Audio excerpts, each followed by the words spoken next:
الحمد لله نحمده ونستعينه ونستغفره ونؤمن به ونتوكل عليه ونعوذ بالله من شرور أنفسنا ومن سيئات أعمالنا من يهده الله فلا مضل له ومن يضلله فلا هادي له ونشهد أن لا إله إلا الله وحده لا شريك له ونشهد أن سيدنا ومولانا محمدا عبده ورسوله أرسله بالحق بشيرا ونذيرا وداعيا إلى الله بإذنه وسراجا منيرا أما بعد فأعوذ بالله من الشيطان الرجيم بسم الله الرحمن الرحيم يا أيها الذين آمنوا اتقوا الله وكونوا مع الصادقين وقال رسول الله صلى الله تعالى عليه وسلم لا تصاحب إلا مؤمنا ولا يأكل طعامك إلا تقي وقال رسول الله صلى الله تعالى عليه وسلم الرجل على دين خليله فلينظر أحدكم من يخالل وقال رسول الله صلى الله تعالى عليه وسلم من تشبه بقوم فهو منهم أو كما قال عليه الصلاة والسلام صدق الله العظيم وصدق رسوله النبي الكريم ونحن على ذلك لمن الشاهدين والشاكرين والحمد لله رب العالمين. اللهم صل على سيدنا ومولانا محمد وعلى آل سيدنا ومولانا محمد وبارك وسلم تسليما كثيرا كثيرا.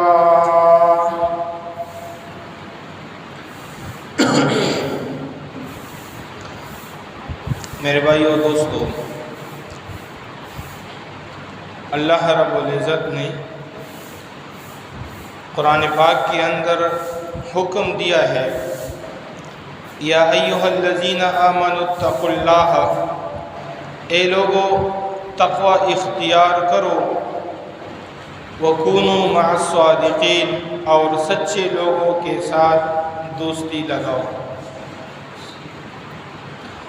اور حدیث مبارک میں نبی علیہ الصلوۃ والسلام نے فرمایا لا تصاحب الا مؤمنا، صحبت اختیار کرو لیکن مومن انسان کا،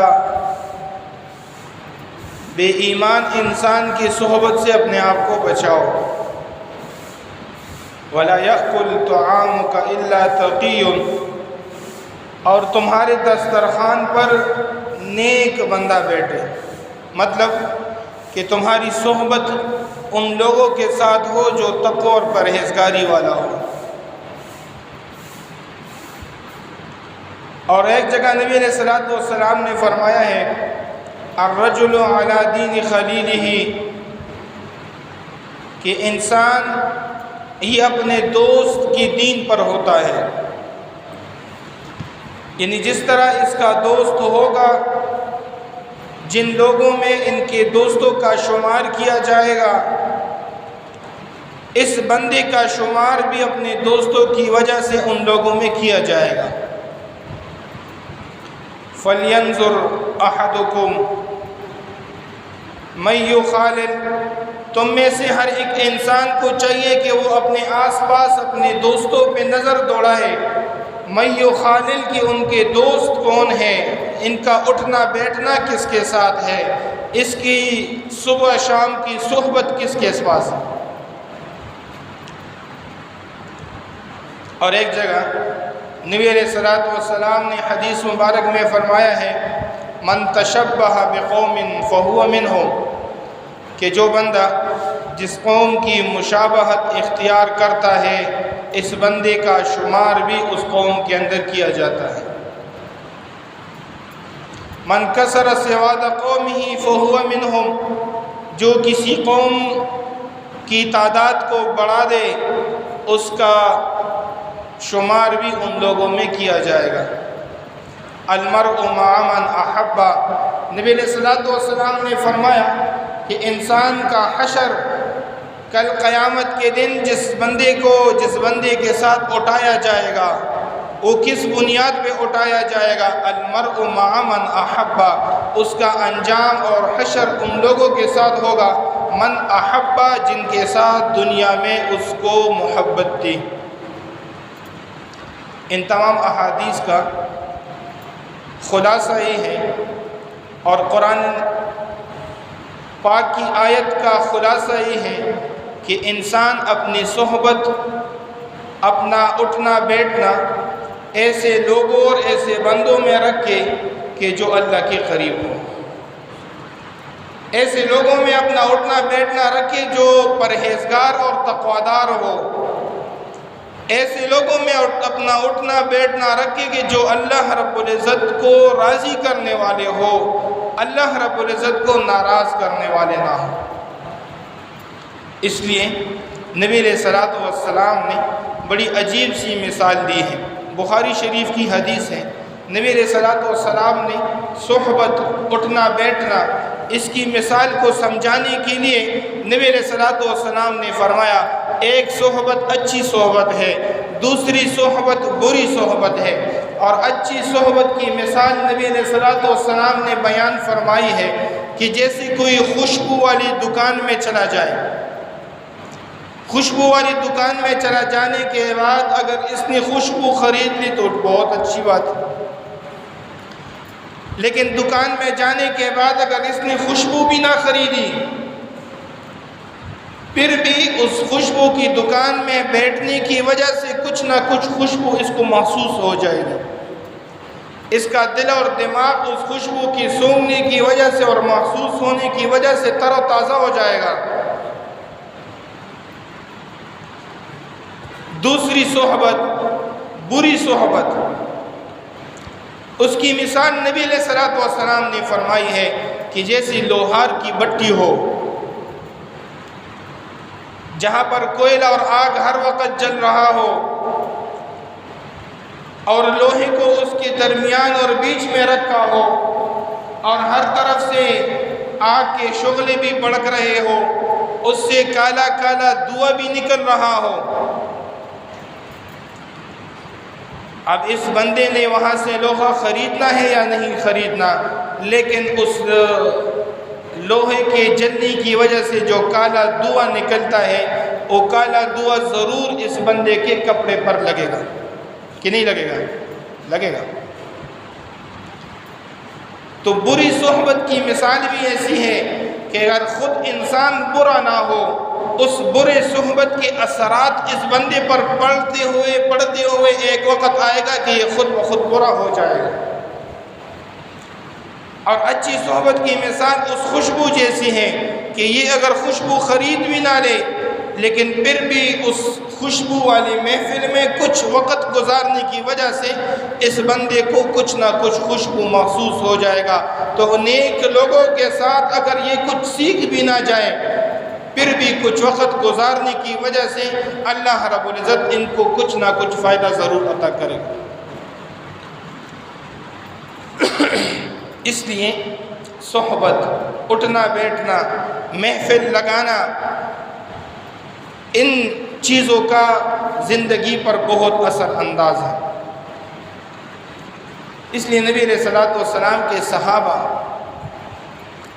یہ ہمارا عقیدہ ہے کہ جنہوں نے نبی علیہ الصلوۃ والسلام کو ایمان کی حالت میں ایک نظر بھی دیکھا ہو، نبی علیہ السلام کو ایمان کی حالت میں ایک نظر بھی دیکھا ہو اور اسی ایمان پر نبی علیہ الصلوۃ والسلام کے بعد اس صحابی کا انتقال ہوا ہو، تمام دنیا کے اولیاء اور اتقیاء جمع ہو کر اس صحابی کا مقابلہ نہیں کر سکتے جس نے نبی علیہ الصلوۃ والسلام کو ایک نظر دیکھا ہو، اس لیے کہ اس صحابی کو نبی علیہ الصلوۃ والسلام کی صحبت نصیب ہوئی ہے۔ اور حضرت عبداللہ ابن مبارک رحمۃ اللہ علیہ سے کسی بندے نے پوچھا کہ حضرت ایک سوال کا جواب دے دیں۔ سوال کیا ہے؟ سوال یہ ہے کہ امیر معاویہ رضی اللہ تعالیٰ عنہ بہتر ہے یا عمر بن عبدالعزیز رحمۃ اللہ علیہ بہتر ہے؟ اب امیر معاویہ رضی اللہ تعالیٰ عنہ یہ نبی علیہ الصلوۃ والسلام کا صحابی ہے، کاتب وحی ہے۔ جب قرآن نازل ہوتا تھا نبی علیہ الصلوۃ والسلام حضرت امیر معاویہ رضی اللہ تعالیٰ عنہ کو سناتا اور امیر معاویہ رضی اللہ تعالیٰ عنہ اس قرآن کو لکھ کر محفوظ کرتا۔ دوسری طرف حضرت عمر بن عبدالعزیز رحمۃ اللہ علیہ جو صحابی نہیں تابعی ہیں، تابعی اس کو کہتے ہیں کہ جو صحابی کو دیکھے، صحابی اس کو کہتے ہیں کہ جو محمد رسول اللہ صلی اللہ علیہ وسلم کو دیکھے۔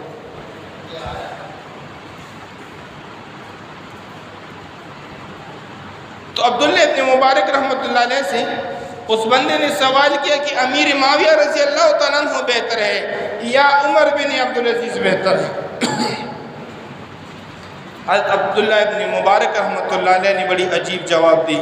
اس نے جواب دیا کہ امیر معاویہ رضی اللہ تعالیٰ عنہ جس گھوڑے پر اس نے سواری کی ہے اور اس گھوڑے کی سواری کی وجہ سے، گھوڑے کے پاؤں کی وجہ سے اس کے ساتھ جو گرد و غبار ملا ہے، تمام دنیا عمر بن عبدالعزیز سے بڑھ کر بھی اس غبار کا بھی مقابلہ نہیں کر سکتی۔ کہ جو غبار امیر معاویہ رضی اللہ تعالیٰ عنہ کی سواری کے پاؤں کے ساتھ جو غبار لگا ہے، تمام دنیا عمر بن عبدالعزیز کی جیسے لوگوں سے بھر جائے وہ پھر بھی اس غبار کے برابر نہیں۔ اس لیے میرے بھائی و دوستو، مجھے اور آپ کو اپنے صبح و شام پر نظر دوڑانا پڑے گا کہ میری اور آپ کی صبح اور شام کی محفل کس کے ساتھ ہے، میرے اور آپ کا صحبت صبح اور شام کس لوگوں کے پاس ہے، صبح اور شام میرا اور آپ کا اٹھنا کن لوگوں کے ساتھ ہے۔ اس لیے کہ اس اٹھنے بیٹھنے کی وجہ سے ہماری پوری زندگی پر اس اٹھنے بیٹھنے کا اثر ہوگا۔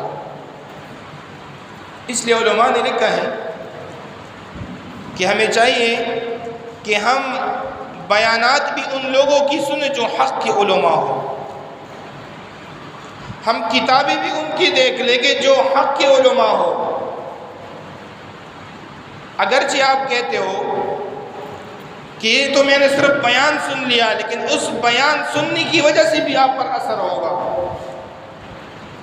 وہ ایک حق بندہ اگر اس کو بیان کرے گا تو اس کی حقانیت آپ کے دل کے اندر آئے گی، لیکن غلط عقیدے والا اگر اس کو بیان کرے گا اس کی غلط عقیدے کے تاثرات اور اثرات آپ کے دل پر آئیں گے۔ اس لیے ایک مرتبہ حضرت عمر رضی اللہ تعالیٰ عنہ تورات کا ایک ٹکڑا لے کر اس تورات کے الفاظ کو پڑھ رہا تھا، اس صفحے کو پڑھ رہا تھا۔ نبی علیہ الصلوۃ والسلام نے جب دیکھا کہ حضرت عمر رضی اللہ تعالیٰ عنہ تورات کے ایک صفحے کا مطالعہ کر رہا ہے تو نبی علیہ الصلوۃ والسلام کو غصہ آیا، اور غصہ آنے کی وجہ سے نبی علیہ الصلوۃ والسلام کا چہرہ مبارک سرخ ہو گیا۔ لیکن حضرت عمر رضی اللہ تعالیٰ عنہ کو پتہ نہیں چلا کہ میرے تورات کے صفحہ پڑھنے کی وجہ سے نبی علیہ الصلوۃ والسلام غصے میں۔ تو نبی علیہ الصلوۃ والسلام کے غصے کو حضرت ابوبکر صدیق رضی اللہ تعالیٰ عنہ نے محسوس کیا۔ حضرت ابوبکر صدیق رضی اللہ تعالیٰ عنہ نے عمر رضی اللہ تعالیٰ عنہ کو آواز دی، اے عمر تیری ماں تجھے گم کر دے۔ یہ اس زمانے کا ایک بات اور ایک محاورہ تھا، تیری ماں تجھے گم کر دے۔ تو نبی علیہ الصلوۃ والسلام کے چہرے کو نہیں دیکھ رہا کہ وہ نبی علیہ السلام آپ کا تورات کے صفحے کے پڑھنے کی وجہ سے غصہ ہے۔ حضرت عمر رضی اللہ تعالیٰ عنہ نے جب نبی علیہ السلام کے چہرے مبارک کو دیکھا اور چہرے پر جو غصے کے تاثرات تھے اس تاثرات کو بھی دیکھا تو حضرت عمر رضی اللہ تعالیٰ عنہ نے ایک جملہ کہا، اللہم انی اعوذ باللہ من غضب اللہ و غضب رسولی، اے اللہ مجھے اپنے غضب سے بھی محفوظ فرما اور مجھے محمد رسول اللہ صلی اللہ علیہ وسلم کے غضب اور غصے سے بھی محفوظ فرما۔ رضینا باللہ ربا وبالاسلام دینا وبمحمد نبی صلی اللہ علیہ وسلم، اے اللہ میں راضی ہوں کہ میرا رب میرا اللہ ہے، میں اس بات پر بھی راضی ہوں کہ میرا دین اسلام ہے، میں اس بات پر بھی راضی ہوں کہ میرا نبی محمد رسول اللہ صلی اللہ علیہ وسلم۔ اس کے بعد نبی علیہ السلام نے حضرت عمر رضی اللہ تعالیٰ عنہ کو مخاطب کر کے فرمایا، والذی نفس محمد بیدہ، اس ذات کی قسم جس ذات کے قبضے میں محمد صلی اللہ علیہ وسلم کی جان ہے، لو ادرکا موسیٰ، اگر تم موسیٰ علیہ السلام کو پالو، لاتبعتموہ، پھر تم ان کی اتباع کر لو۔ اس اتباع کی وجہ سے اگرچہ وہ اللہ رب العزت کا ایک حق پیغمبر ہے لیکن تم میری امت میں آئے ہو، تم نے حق راستے کو چھوڑ کر گمراہی والے راستے پر چل گئے۔ اور اس کے بعد نبی علیہ السلام نے فرمایا، مجھے قسم ہے اللہ پاک کی، اگر میرے ہوتے ہوئے حضرت موسیٰ علیہ السلام بھی آ جائے اور وہ میری نبوت کو پالے تو حضرت موسیٰ علیہ السلام کو بھی حکم یہ ہوگا کہ وہ میری نبوت پر عمل کر لیں۔ یہ اس نے تورات کا حصہ دیکھا، اس تورات کے حصے کے دیکھنے کی وجہ سے نبی علیہ السلام نے فرمایا، تیرے پڑھنے کے لیے تیرا قرآن کافی ہے، تیرے سمجھنے کے لیے تیرا قرآن کافی ہے، تیرے عمل کے لیے میرا قرآن اور میرا لایا ہوا حدیث تو تیرے عمل کے لیے کافی ہے۔ اس قرآن اور حدیث کے ہوتے ہوئے تجھے کسی اور چیز کی ضرورت نہیں ہے۔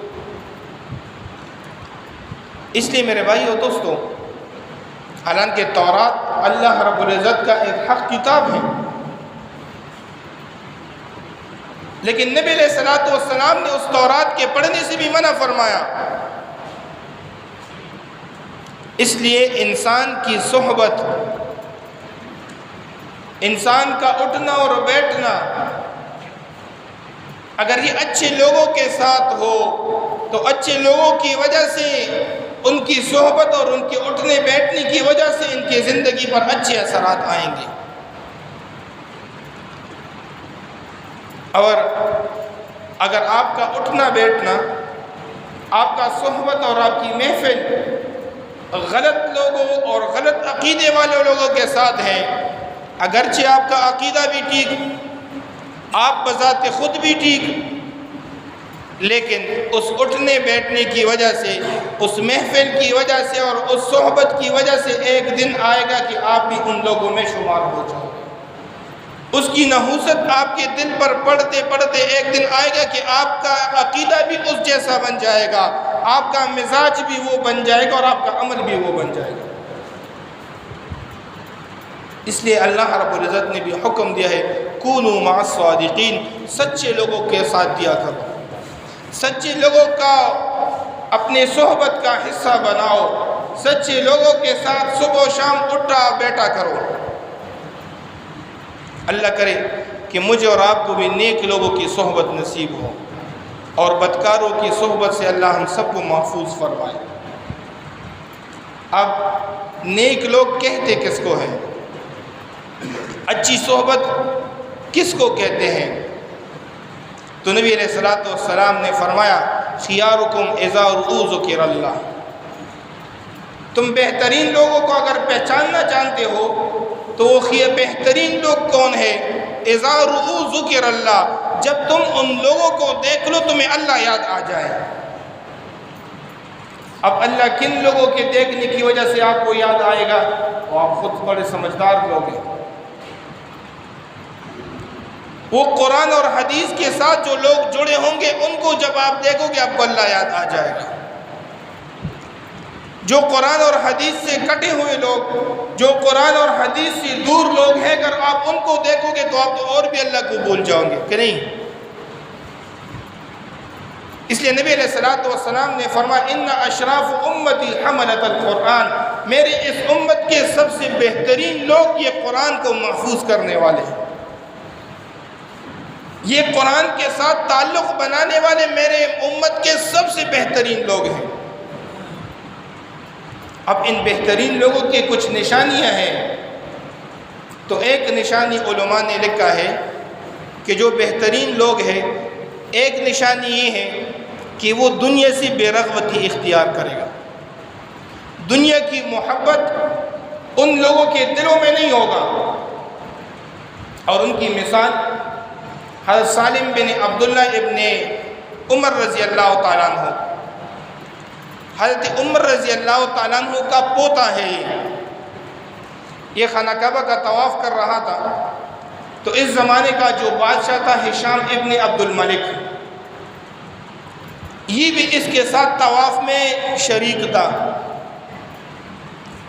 تو طواف کرتے کرتے ہشام بن عبد الملک نے حضرت سالم کو کہا کہ اگر آپ کی کوئی ضرورت ہو تو وہ ضرورت مجھے بتا دیں، میں وہ ضرورت آپ کی پوری کر لوں گا.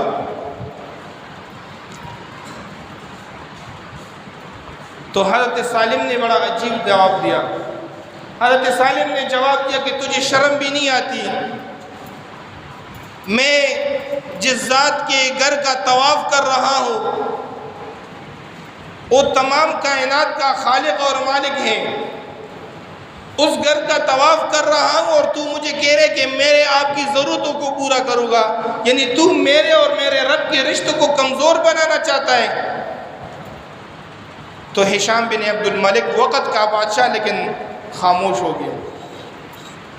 جب سالم بن عبداللہ ابن عمر نے طواف ختم کیا، اس طواف کے ختم کرنے کے بعد جب باہر نکلے تو ہشام بن عبد الملک دروازے پر ان کا انتظار کر رہا تھا. جب دروازے پر باہر آئے تو ہشام بن عبد الملک نے کہا کہ اگر آپ کی کوئی ضرورت ہو تو میں اپنی ضرورت کو پورا کر دوں. تو سالم بن عبداللہ نے فرمایا کہ تم میری آخرت کی ضرورتوں کو پورا کرو گے یا دنیا کی ضرورت کو؟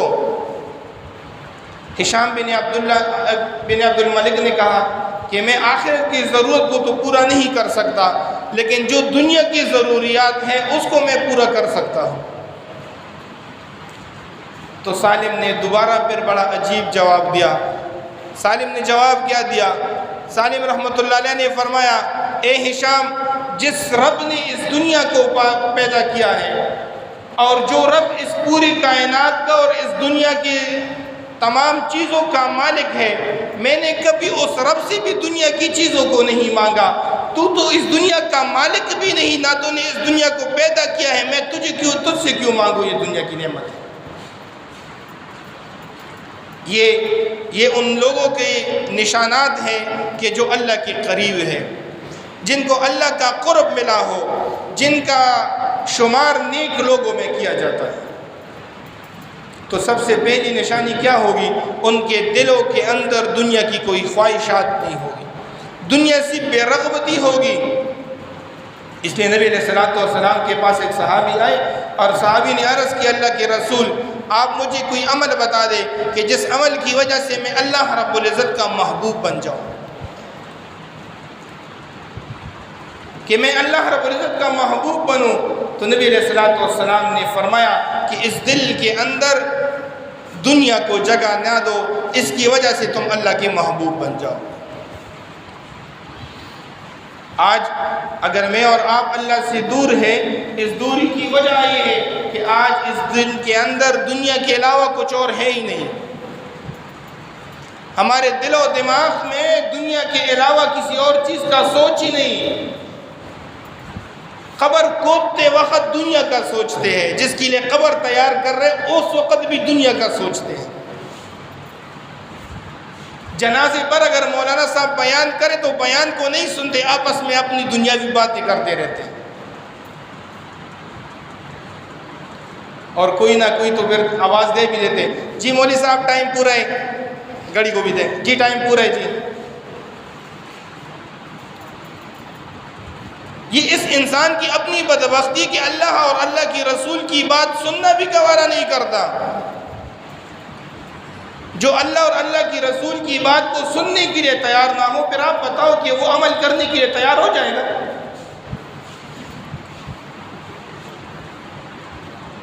اس لیے میرے بھائی اور دوستو، نیک لوگوں کی علامت، سب سے پہلی علامت یہ ہے کہ ان کے دل کے اندر دنیا کی محبت نہیں ہو۔ اللہ کرے کہ مجھے اور آپ کو بھی یہ نعمت نصیب ہو۔ اور اس کا مطلب یہ بھی نہیں کہ میں اور آپ دنیا کا کام ہی چھوڑ دیں، نہیں، کام بھی کریں گے لیکن ضرورت کے مطابق۔ جتنا میں نے دنیا میں رہنا ہے اتنا دنیا کے لیے کرنا ہے، لیکن جتنا میں نے آخرت میں رہنا ہے اتنا میں نے آخرت کے لیے کرنا ہے۔ نماز کا وقت ہو گیا، اب کاروبار کی جگہ میں بیٹھا ہوں، بس اب کاروبار کی چھٹی، اب میں نے اپنے رب کے پاس جانا ہے، یہ۔ لیکن نماز کے وقت ہونے کے باوجود بھی کاروبار کی جگہ میں بیٹھے رہو، نماز کا وقت بھی چلا گیا، نماز بھی قضا ہو گیا، سمجھ لو کہ آپ کی دل کے اندر دنیا نے اپنی جگہ بنا دی ہے۔ اور دوسری مثال، دوسری نشانی کہ جو اللہ کے نیک بندوں کی نشانی لکھی ہے، ان کے دلوں کے اندر تقوی اور پرہیزگاری ہوگی۔ وہ ہر حال کے اندر اللہ رب العزت سے ڈریں گے، ہر حال کے اندر اللہ رب العزت سے حیا کریں گے، چاہے اس کے پاس کوئی موجود ہو یا کوئی موجود نہ ہو۔ اور تیسری علامت اور نشانی یہ لکھی ہے کہ وہ انسان نماز کا پابند ہوگا۔ یعنی اگر کوئی نماز کی پابندی نہ کرے وہ اللہ کی ولایت تک نہیں پہنچ سکتا۔ اس لیے سعید ابن مسیب رحمۃ اللہ علیہ کے بارے میں لکھا ہے کہ 40 سال ان پر ایسے گزرے کہ جب ان کو میں سے ایک تکبیر اولیٰ بھی فوت نہیں ہوئی۔ جب امام اللہ اکبر کہتے تھے وہ امام کے پیچھے موجود رہتا تھا۔ ہماری تو 40 نمازی بھی ایسی پوری نہیں ہوتی کہ جس میں امام اللہ اکبر کہے اور ہم بھی پیچھے اللہ اکبر۔ تو نماز کی پابندی کی وجہ سے اللہ رب العزت کی ولایت ملے گی، اور نماز کی پابندی کے بغیر اللہ رب العزت کا قرب اور اللہ رب العزت کی ولایت مشکل ہے۔ اور چوتھی نشانی علماء نے لکھی ہے کہ اس کے زبان پر ہر وقت اللہ کا ذکر ہوگا۔ اور اللہ کا ذکر وہ انسان کر سکتا ہے کہ جس کا دل صاف ہو۔ جس کا دل صاف نہ ہو وہ اللہ کا ذکر نہیں کر سکتا۔ اس لیے برتن سے وہی کچھ نکلتا ہے کہ جو کیا ہو برتن کے اندر موجود ہو۔ تو زبان یہ دل کی ایک چمچ ہے اور دل ایک برتن، اس دل کے اندر جو کچھ ہوگا وہ زبان کے ذریعے سے، چمچ کے ذریعے سے باہر نکلے۔ تو جو ہر وقت اللہ رب العزت کے ذکر میں مشغول ہوگا، نبی علیہ الصلوۃ والسلام نے فرمایا یہ اس کا اللہ کے قرب کی نشانی میں سے ایک نشانی۔ اس لیے میرے بھائیو دوستو، نبی علیہ الصلوۃ والسلام نے بھی فرمایا ہے کہ اپنا صحبت، اپنا اٹھنا بیٹھنا اور اپنی صبح شام کی یاری اور دوستی ایسے لوگوں کے ساتھ لگاؤ کہ جو اللہ رب العزت کے قریب لوگ ہوں۔ اس صحبت کی وجہ سے اگر آپ خود ٹھیک نہ ہو تو ایک وقت آپ پر آئے گا کہ اللہ رب العزت آپ کو بھی اس مقام تک پہنچا دے گا۔ لیکن برے لوگوں کی صحبت میں بیٹھنا، برے لوگوں کو اپنا دوست اور یار بنانا، اگرچہ آپ ٹھیک ہو لیکن ایک وقت ایسا آئے گا کہ آپ اس محفل میں بیٹھنے کی وجہ سے ایک دن آپ پر بھی آئے گا کہ آپ بھی اس محفل میں بیٹھتے بیٹھتے بیٹھتے آپ بھی ایک وقت بدکار بن جائیں۔ اس لیے میرے بھائیو دوستو، اپنی صحبت اور اپنے دوستوں کو، ان لوگوں کو اپنا دوست بنانا جو کیا ہو نیک لوگ ہیں۔ اور نیک لوگوں کی جو علامات اور نشانیاں ہیں وہ میں نے آپ حضرات کے سامنے بتائی۔ اس لیے نبی علیہ الصلوۃ والسلام نے فرمایا کہ ایک وقت آئے گا کہ جب نیک لوگوں کو برا بھلا کہا جائے گا، نیک لوگوں کو گالیاں دی جائے گی۔ اور اگر آج میں اور آپ اندازہ کر لیں اور میں اور آپ اپنے معاشرے کی طرف غور اور فکر کر لے تو آج وہ دور آ چکا ہے۔ آج ہر انسان کی زبان پر نیک لوگوں کے خلاف باتیں ہیں، اور نیک لوگوں کے خلاف، اس لیے امام زہری رحمۃ اللہ علیہ نے بڑی عجیب بات لکھی ہے۔ غیبت کرنا ایسا ہے، اللہ نے قرآن میں فرمایا ہے کہ غیبت ایسا ہے کہ آپ اپنے مسلمان بھائی کے گوشت کو کھا رہے ہو۔ تو امام زہری رحمۃ اللہ علیہ نے لکھا ہے کہ علماء کی غیبت اگر کرو گے، علماء کا گوشت یہ انتہائی زہر آلودہ گوشت ہے، اور جس نے اس گوشت کو کھایا ہے کبھی اس کا انجام ٹھیک نہیں ہوا۔ آج ہماری ہر محفل میں علماء کے خلاف گالیاں ہوتی کہ نہیں ہوتی؟ اب عالم ہے کون؟ عالم کی پہچان اور عالم کی قدر و قیمت تو وہ بندہ سمجھے گا کہ جو خود بھی عالم ہو، جس کو خود تو وہ قنوت نہیں آتا اور وہ کہتے کہ نہیں یہ فلاں کو میں عالم نہیں مانتا، اس کی بات ٹھیک ہوگی۔ جو ڈرائیونگ گاڑی چلانا جانتا ہو وہ سمجھے گا کہ بھائی یہ گاڑی کا ڈرائیور ہے اور یہ گاڑی کا ڈرائیور، لیکن جو ابھی تک گاڑی میں بیٹھا تک نہیں، وہ ڈرائیور کا امتحان لے سکتا ہے؟ وہ ڈرائیور کا امتحان کبھی بھی نہیں لے سکتا۔ ڈرائیور کا امتحان تو وہ لے گا جو خود ڈرائیور ہو۔ اس لیے علماء کے خلاف بات کرنا یہ اپنے انجام کو خراب کرنا ہے۔ اور کتابوں میں ایک واقعہ لکھا ہے، امام ابو یوسف زہری رحمۃ اللہ علیہ درس دے رہے تھے، درس دیتے دیتے ایک بندہ آیا جس کا نام تھا ابن سقا۔ اب یہ ابن سقا کوئی عام بندہ بھی نہیں، یہ قرآن کا حافظ بھی ہے اور قاری بھی ہے اور عالم بھی ہے، لیکن اس کے مزاج کے اندر کیا تھا؟ اس کے مزاج کے اندر یہ تھا کہ علماء کو تنگ کیا کرتا تھا، علماء کو چھیڑتا تھا۔ امام ابو یوسف زہری رحمۃ اللہ علیہ درس دے رہے تھے، اس نے تنگ کرنے کے لیے ایک سوال کیا درس کے دوران، لیکن جو اللہ والے ہوتے ہیں، جو ان کی زبان سے جو بات نکل جاتی ہے کبھی کبھی وہ پورا بھی ہو جاتی ہے۔ جب اس نے سوال کیا تو امام ابو یوسف زہری رحمۃ اللہ علیہ نے فرمایا کہ تیری اس بات کی وجہ سے، تیری اس کلام کی وجہ سے مجھے کفر کی بو آ رہی ہے۔ وقت گزرتا گیا اور روم سے ایک قاصد آیا بادشاہ کو کچھ پیغام دینے کے لیے۔ یہی ابن سقا اس قاصد سے ملا اور اس کو کہا کہ مجھے بھی اپنا ساتھ لے چلو روم تک۔